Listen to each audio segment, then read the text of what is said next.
இந்த பட்ஜெட்ல இந்த பொருளாதாரத்தை கொஞ்சமாவது மீட்டெடுப்பதற்கு ஏதாவது சிறப்பான நடவடிக்கைகள் அறிவிக்கப்படும் என்ற ஒரு எதிர்பார்ப்பு இருந்தது. ஆனா அது பெரிய ஏமாற்றமாக முடிந்து விட்டது. முக்கியமா 16வது நிதிக்குழுவுடைய அறிவிப்பை பற்றி எல்லோருமே ஆவலோடு எதிர்பார்த்திருந்தோம்.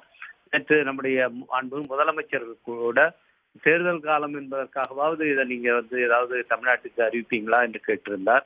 அதுபோல நிதி ஆணையத்தினுடைய அந்த வரி வருவாய் பகிர்வு 50 விழுக்காடாக உயர்த்தப்படுமா என்று கேட்டிருந்தார்கள். அந்த எதிர்பார்ப்பு தமிழ்நாட்டுக்கு மட்டுமல்ல, இந்தியா முழுமைக்குமான எல்லா மாநிலங்களுக்குமே இருந்தது. அதுல மிகப்பெரிய ஏமாற்றம் இன்றைக்கு ஏற்பட்டிருக்கு. அது 41% பழைய 15வது நிதி குழு என்ன பரிந்துரைப்பதோ அதே தொடரும் என்று 16வது நிதிக்குழுல சொல்லப்பட்டிருப்பது மாநிலங்களுக்கு மிகப்பெரிய ஒரு ஏமாற்றத்தை ஏற்படுத்தியிருக்கிறது. அடுத்ததாக தமிழ்நாட்டுக்கு ஏதாவது தேர்தல் காலத்திலேயாவது ஒரு அறிவிப்பு இருக்குன்னு பார்த்தா ஒண்ணுமே இல்லை.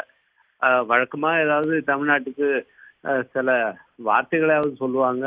அது கூட இந்த பட்ஜெட்ல இல்லை. ஆதிச்சநல்லூர்ல இருக்கிற அகழ்வாய்வு நம்மளுக்கு ஒன்னா அது 10ஓட 11 ஒன்று அறிவிச்சிருக்காங்க.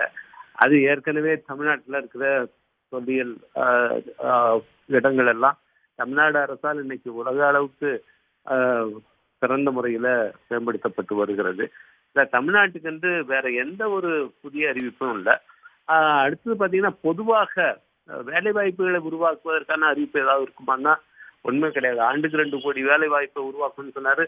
இந்த 12 வருஷத்துல மொத்தமாவே 2 கோடி வேலை வாய்ப்புகளை கூட ஃபார்மல் செக்டர்ல அவங்களால உருவாக்க முடியல. ஏற்கனவே எம்எஸ்எம்இஸ் எல்லாம் ஒரு 70,000 எம்எஸ்எம்இஸ் மேல க்ளோஸ் இருக்குது இந்த 5 வருஷத்துல. அதுலயே லட்சக்கணக்கானவர்கள் வேலை வாய்ப்பை இழந்திருக்கிறாங்க. அதுதான் மோடி அரசுடைய சாதனையா இருக்கு. இந்த பட்ஜெட்ல அதுக்கான அறிவிப்பு ஏதாவது இருக்குமான்னா அதுவும் கிடையாது. ஜாப் கிரியேஷனுக்கான அறிவிப்பும் எதுவுமே கிடையாது. டாக்ஸ் ரிலீஃப் ஏதாவது இருக்குமான்னா அதுவும் எந்த அறிவிப்பும் சொல்லப்படல. இதுல வெளிநாட்டுல வாழ்கிற இந்தியர்கள் அவங்க இங்க இருக்கிற பங்கு மார்க்கெட்ல முதலீடு பண்ணலாம் அப்படின்னு சொல்றாங்க. அது இங்க இருக்கிற எக்கானமியை பூஸ்ட் பண்றதுக்கு அவங்கள இங்க ஈர்க்க பாக்குறாங்க.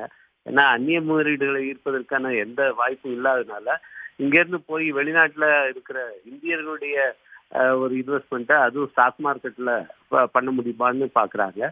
அதுக்கு இன்னைக்கே ஒரு பெரிய ஒரு நெகட்டிவான ஒரு இதுதான் வந்திருக்கு. ஏன்னா ஸ்டாக் மார்க்கெட் இன்னைக்கு கடுமையாக வீழ்ச்சி அடைந்திருக்கிறது. இந்த பட்ஜெட்டுக்கு ஒரு இம்மிடியட் ரியாக்ஷன்னா ஸ்டாக் மார்க்கெட் வீழ்ச்சி என்பதையே நம்ம பார்க்கலாம்.